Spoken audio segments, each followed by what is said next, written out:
We have MPC 3.4.3. It's out. I did a video on it. A lot of you guys saw that already.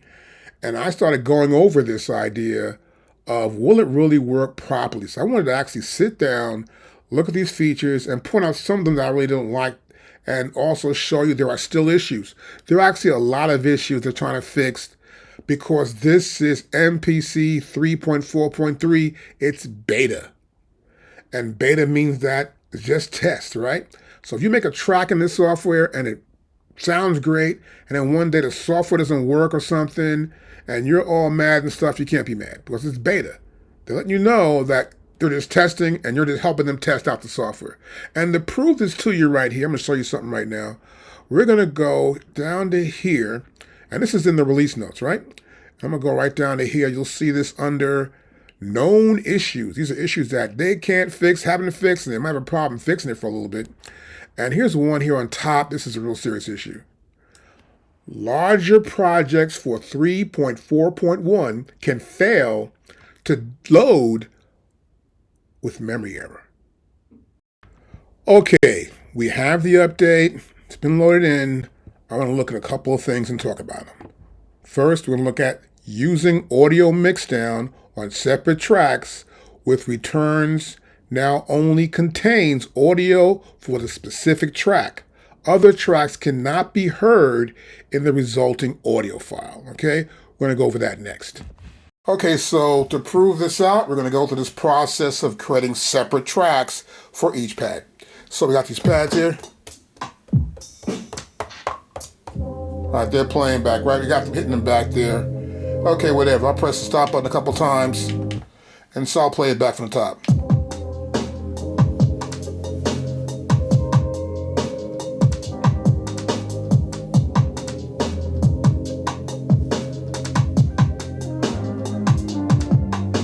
Stop, that's done. So now I want to make sure this thing's going to work. So first of all, I got these pads going on, and I need to use returns too. I'm going to go up to here. I'm going to open up this other side of it here. See our tracks here, and we can see the tracks we got. Now, of course, we're seeing in the view based on the program. You'll see in the bottom here, these 4 squares represent the program. And so I want to see it from the pad. I'll go click right here. There we go. Channel strip view right there. And now we see the pads. That's pad 13 currently here. And this right here is the program. So before when I'm in program, you can see this is the output. 1 and 2 are master output.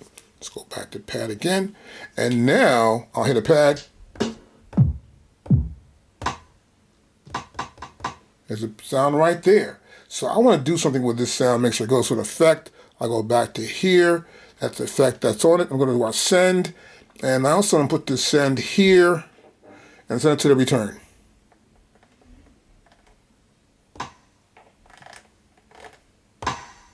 See that? I'm saying to return right there. Okay, that's good. So we got the sound going to return, and then we got our tracks. We got our pads actually, not really tracks. Only one track. That track happens to be this program.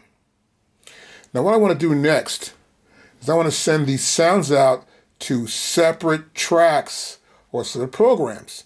I'll come to here, I'll select the pencil tool, and I want to explode these pads out to tracks. I hit that button there.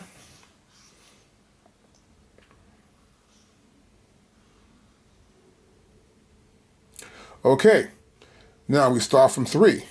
This track is the kick drum, right? I go to here, select this. The next one, snare, hi-hat, the hi-hat,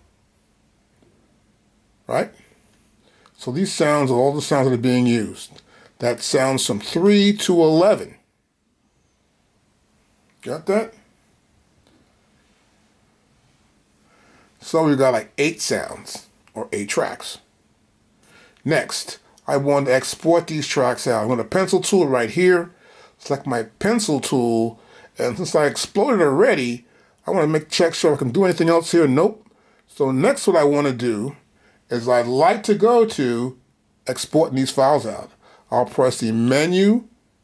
Next, we're going to press save to audio mixdown. Go to audio mixdown, and you'll see it here. Now currently it says here Stereo output, 1, 2. That's our master output. We don't want 2 files. Well, we don't want 1 stereo file. We want to have here, and go to here, we want each pad that has been exploded out and have it as a track, and it should be 1 track. We're creating stems, essentially. You'll see here, this is wave. That's my file format. Next, I have my bit depth. And then we have our sample rate, which is 44.1, right? So I want to export this out, right? So I'm going to go to here, press this 1 time, and I got these files I want to export someplace. I want to put them here in my MPC documents. And so I want to put those files in there for stems. So I don't currently have a stem folder here. I don't.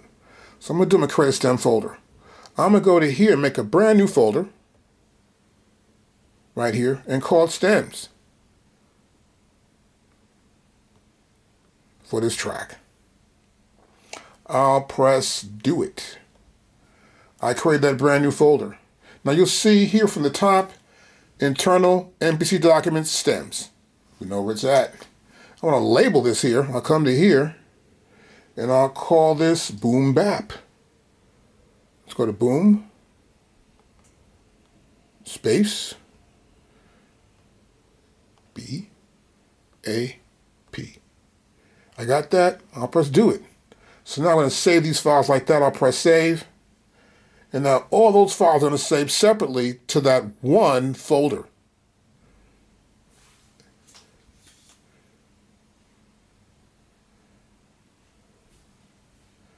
And see, they're saving as separate audio files.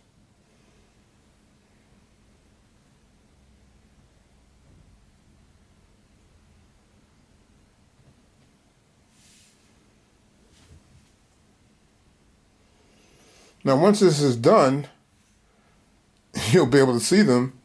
Of course, you got to go back to browser. You want to go to, let's see, places right here, places we're going to go to. And we're going to go to MPC documents. We scroll down to here. We got stems right there. Let's open it up. And all the files are right here.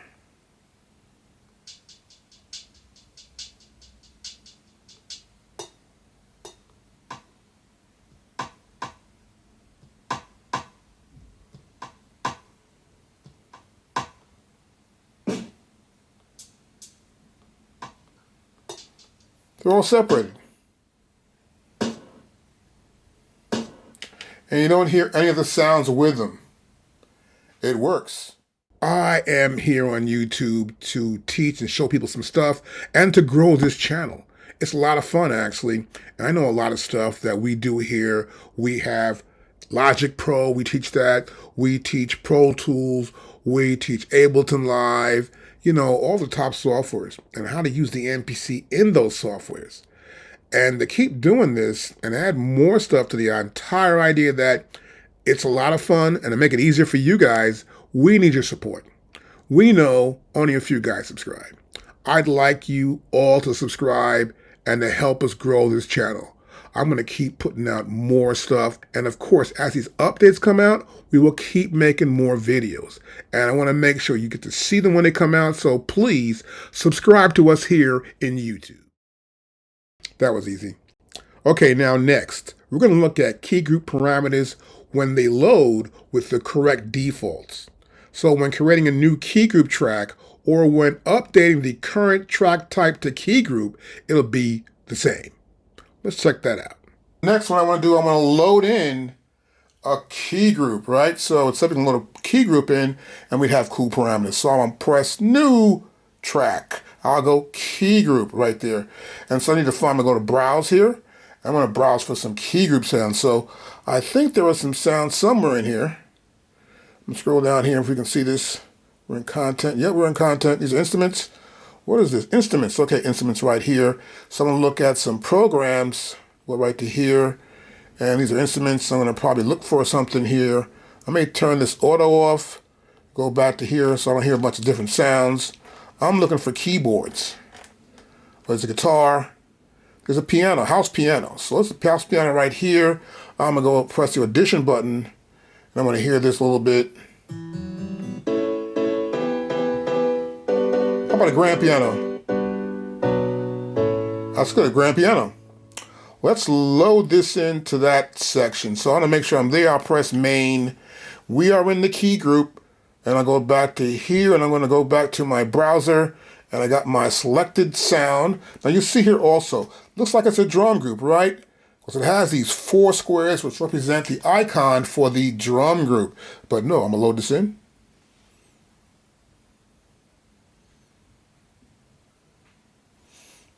As you can see, there are a bunch of samples representing each key in the keyboard. And go back to main, and here it is right here. Perfect. This is pretty good.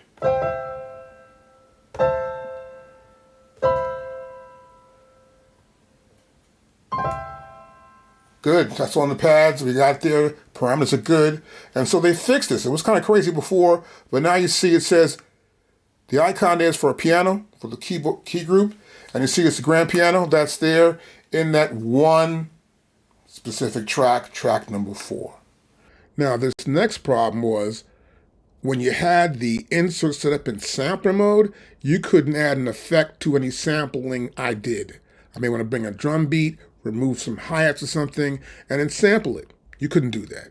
So now, when editing insert effects in sampler mode, the Q-Link now will assign correctly when the screen mode is activated. So that means it will assign the parameter. If I'm trying to bring down EQ or turn this EQ up or a compressor file, those Q-Links will work. Well, let's prove it. Next, I want to look at this sampler and see if the inserts actually work with the Q-Link.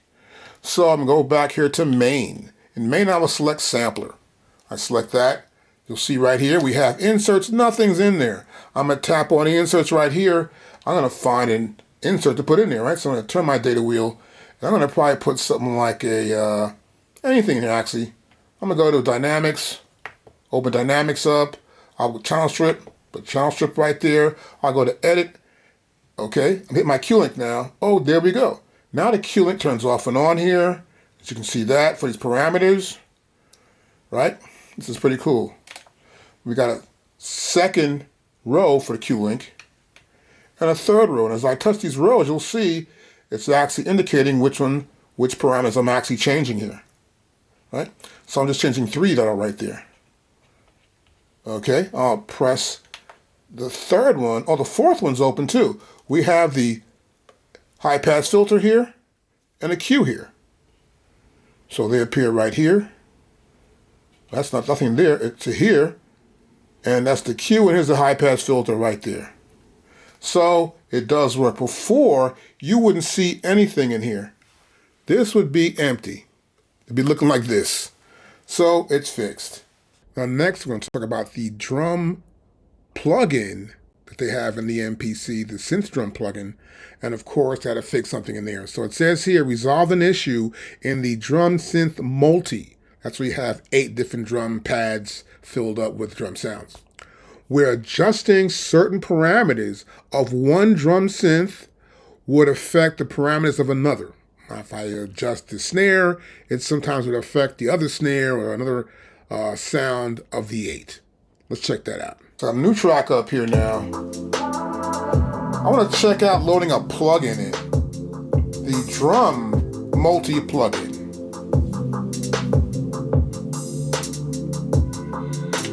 I stopped that. I'm going to make a brand new track. I'm going to go to here, say new track. I'm going to load a plugin, press plugins, and the first thing I have here is the drum synth kick. Now I have already designed my system so I can have the drum as the first plugin we see. Do that in preferences. And so here I want to go to multi, and multi's right here. I'll press multi in, and now I have multi coming up now, and I've got 4 pads, or actually 8 pads. Okay, I'm going to go full level, press my full level button. Good. And next I want to come in here, I would like to change this default preset. I'm going to find trap, do trap right here. That's trap, good. And I'll keep that in there.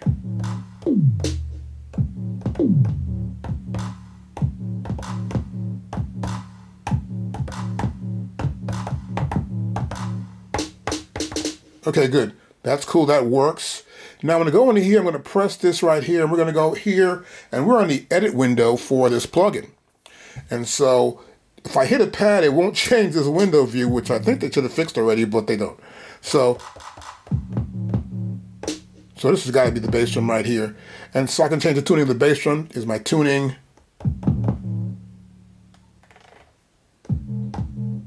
My tuning's changing right there.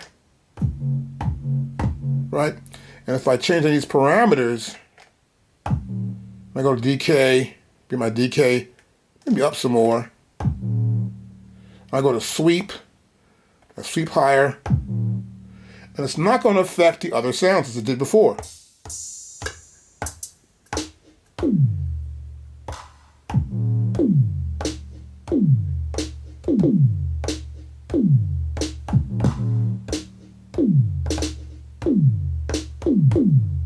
Okay, good. Doesn't affect any one of the sounds, and we're good to go. Now, the next to last one here we've got here is using Convert to Key Group in Track Edit for pad of a drum track now creates legacy key group, which retains the parameter settings for the drum track. This is kind of cool. Let's do this. Now, in this video, we want to convert a sound to a key group. See, pretty easy to do. So we got these sounds here.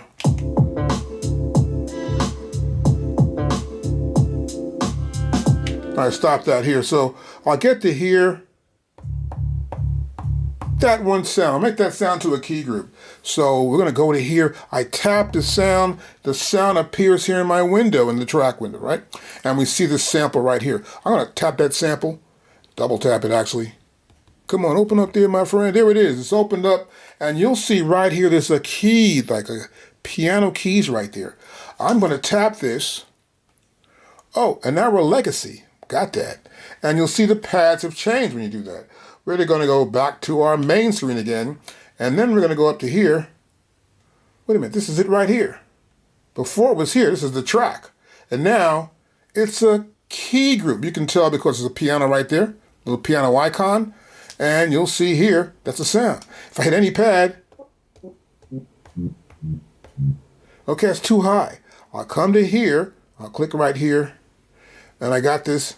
I'm going to go down an octave. Up an octave, up another octave, right? I go down again.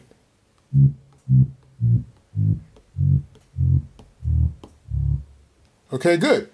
Okay, there are other issues and problems with MPC 3.4.3 that haven't been fixed already. And the known issues are right here in the release notes. Any questions, hit me up on doc@samplekings.com. And of course, you know I do lessons. So look, if you need me to help you, just go online, book the time, and we'll be there with you, showing you how it works. I'll see you in a few. Peace.